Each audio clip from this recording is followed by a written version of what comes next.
حدیث عمار پر غامدی صاحب نے کہا ہے کہ وہ صحت کے لحاظ سے، یہ غامدی صاحب نے جو کچھ کہا ہے، غامدی صاحب سے حجیت حدیث میں بات ہوگی، وہ انشاءاللہ ایک دو دن میں میرا کلپ آ جائے گا سارے ریفرنس لگا کے کہ غامدی صاحب سے ہمارا اختلاف حدیث عمار کے اوپر نہیں ہے۔ وہ تو اس سے بڑی بات نزول عیسیٰ کی حدیثیں جو بخاری مسلم میں، وہ تو ان کو فراڈ سمجھتے ہیں، تو ان سے ہمارا اختلاف حدیث عمار کے اوپر نہیں ہے، بلکہ ہمارا اختلاف حجیت حدیث کے اوپر ہے۔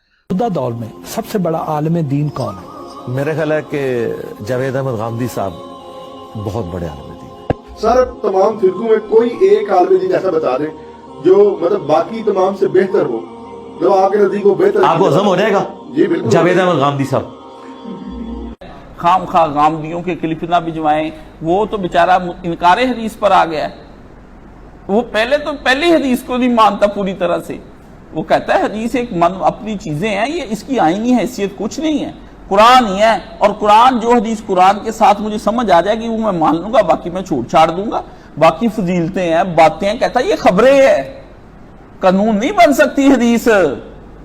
خبر ہے کہ حضور پاک نے یہ کیا، یہ اچھا لگا، یہ اس کو اچھا سمجھا نبی پاک نے، آپ اس کا موقف ہی نہیں سمجھے۔ وہ بیچارہ کہنا کیا چاہتا ہے، اس کی ایک اپنی الجھن غامدی کی، وہ پریشان ہے غریب، اس کا نہ کہیں بیچارے۔ وہ آج کا مجھے پتا ہے، 25 سال پہلے کا مجھے پتا ہے کہ یہ پکا ناسبی ہے غامدی۔ امام حسین کیسے لکھا ہے، مولانا اسحاق مرحوم کو پڑھایا تھا میں نے وہ 25 سال پہلے۔ موجودہ دور سب سے بڑا عالم دین کون ہے؟ میرا خیال ہے کہ جاوید احمد غامدی صاحب بہت بڑے سر تمام کوئی ایک عالم بتا دیں جو باقی تمام سے بہتر ہو، جو آپ کے نزدیک وہ بہتر، آپ کو عزم ہو جائے گا؟ جاوید احمد غامدی صاحب۔